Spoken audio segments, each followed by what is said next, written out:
Bonjour à vous les amis, ravi de vous retrouver sur la chaîne Fatmir Football pour une réaction à chaud du match entre le Barça et le club de Chelsea.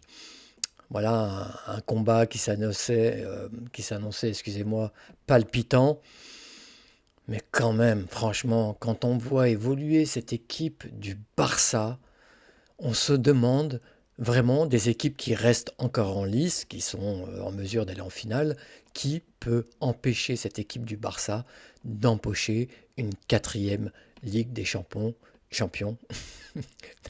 Ligue des champions, Ligue des championnes même, c'est des championnes, et donc trois Ligues des championnes d'affilée.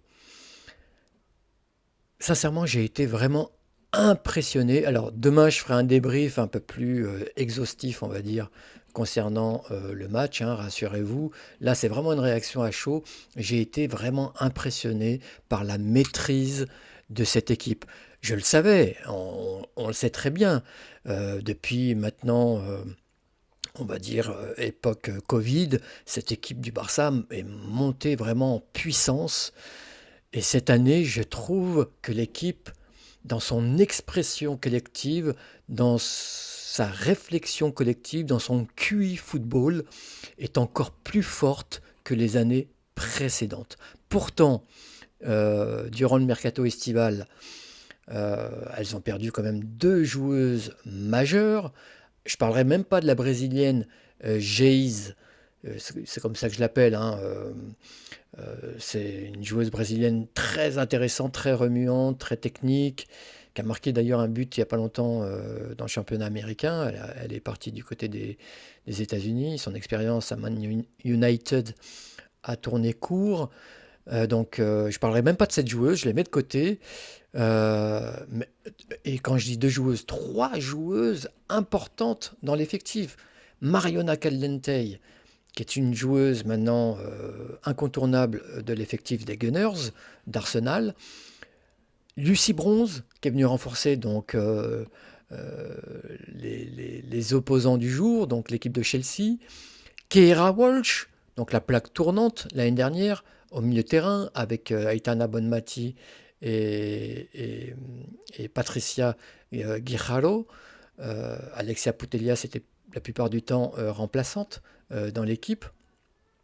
Les trois joueuses sont parties et j'ai l'impression que le Barça n'a jamais aussi bien joué. On a une équipe qui est le maître étalon du foot féminin à l'heure actuelle, qui est la référence absolue du football, même je dirais, hommes, femmes confondus. Alors les homologues masculins, il y avait Pedri et Lamal, notamment Yamal, excusez-moi, Lamine Yamal, euh, dans les tribunes pour supporter leurs copines donc, du même club. Euh, les garçons sont pas mauvais, mais il y a quand même certaines lacunes dans certaines zones du terrain, notamment en défense. Là, l'équipe, elle est complète. D'Irene Paredes à Eva Pajor, l'attaquante polonaise, voilà, qui est au paradis là-bas au Barça, qui a marqué énormément de buts. Euh, Toutes les zones du terrain, c'est très fort. Et encore une fois, je vois aucune équipe à l'heure actuelle capable de tenir tête au Barça. Alors vous allez me dire, oui, certainement Lyon, Lyon qui a joué, qui a joué trois finales contre le Barça, qui en a gagné deux. Mais l'année dernière, voilà, ils se sont fait, enfin, l'équipe s'est fait surclasser par le Barça. Le ballon leur a été confisqué et elles ont perdu la finale 2-0. Mais là, je pense que s'il y avait une finale à nouveau entre l'OL et le Barça, il n'y aurait pas 2-0, il y aurait 4-5-0. Franchement, il y a trop de maîtrise, il y a trop d'intelligence au niveau du jeu. Et il y a une science du mouvement sans ballon qui ferait plaisir au chantre du jeu nantais de l'époque, hein, Reynald Denwex notamment.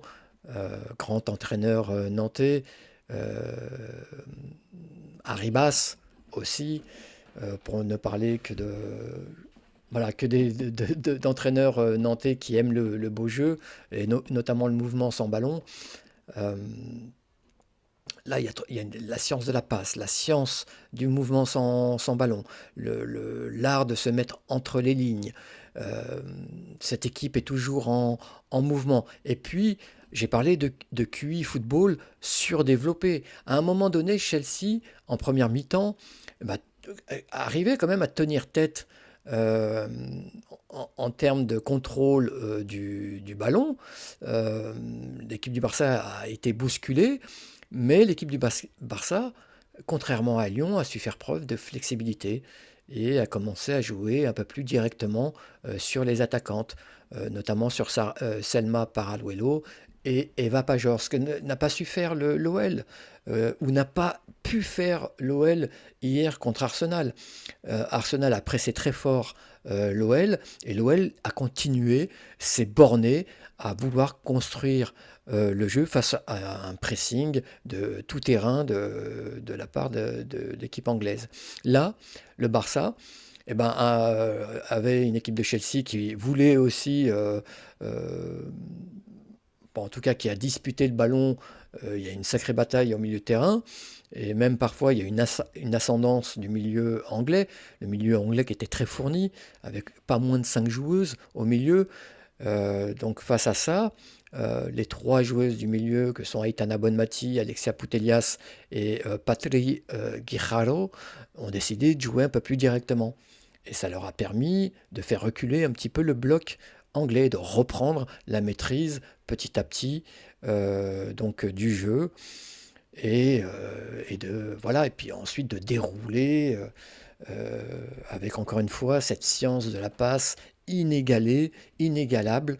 Ce sont des filles, pour la plupart, qui ont été biberonnées à la philosophie catalane au niveau de la conservation du ballon, voilà, de comment on fait tourner le ballon d'un côté à l'autre, comment on reste tranquille, comment on réfléchit à poser problème aux équipes adverses. Et, et ça, vous pouvez pas l'acquérir comme ça. Il faut vraiment garder déjà d'une année sur l'autre la même équipe, tout le temps les mêmes joueuses, en tout cas au poste clé, tout le temps les mêmes joueuses, et imprégner tous les jours à l'entraînement, dans les matchs, cette philosophie, voilà, de vouloir conserver le ballon, de vouloir taquiner le ballon. Et puis il y a aussi cette maîtrise du coach, Père Roméo, qui, on voit bien, maîtrise les paramètres du jeu, mais aussi les paramètres périphériques au jeu, euh, au match. Ce que je veux dire par là, c'est qu'il maîtrise aussi tout ce qui est invisible, et il fait en sorte que les joueuses clés arrivent en pleine forme au bon moment. On a eu des joueuses qui ont été perturbées par les blessures tout au long de l'année. Ils ont perdu Kika Nazaré, donc la transfuge de Benfica, donc pour le reste de la saison. Mais les joueuses primordiales, incontournables dans cette équipe, sont en pleine forme actuellement. Aitana Bonmati a fait un match énorme, mais pas qu'elle. Et on a retrouvé ce triangle d'or, ce triangle des Bermudes, qui arrive, une fois qu'il capte le ballon, à le faire disparaître. Et donc, l'équipe adverse se retrouve à courir un peu dans le vent, après un ballon qui est irrécupérable. Tellement, encore une fois, il y a une maîtrise technique dans cette équipe. Donc bravo, bravo à Barcelone qui a gagné donc le match 4 buts à 1, donc c'est fait, hein, c'est réglé. Croyez pas que Chelsea ait la moindre chance de gagner le match retour, c'est fait, donc le Barça est en finale. Je l'avais prédit depuis un certain temps, allez voir mes prédictions, je suis quelque part l'oracle du football féminin. J'ai fait tellement de prédictions qui se sont avérées que oui, vous pouvez m'appeler le devin, l'oracle. comme vous voulez, mais allez en tout cas découvrir mes vidéos, mes prédictions. Et donc j'avais prédit bien avant tout le monde que le Barça serait en finale de la Ligue des Champions, de championnes. Et pour moi, cette équipe est encore plus forte que l'année dernière.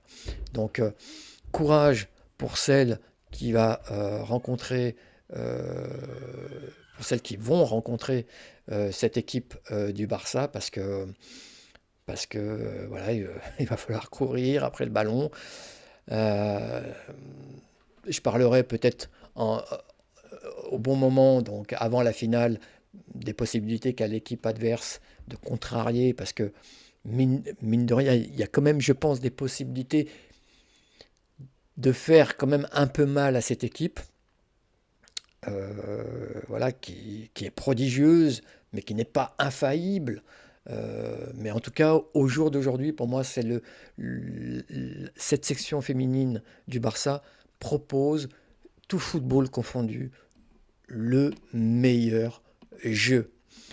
À bientôt les amis, si vous aimez ce type de contenu, abonnez-vous, je vais faire pas mal encore de vidéos, c'est pas fini, on fait la promotion du foot féminin jusqu'à qu'elle soit l'égale du foot masculin, je continuerai à poster, cette chaîne existera, donc je compte sur votre support pour aider à développer cette chaîne. À très bientôt, va va voum!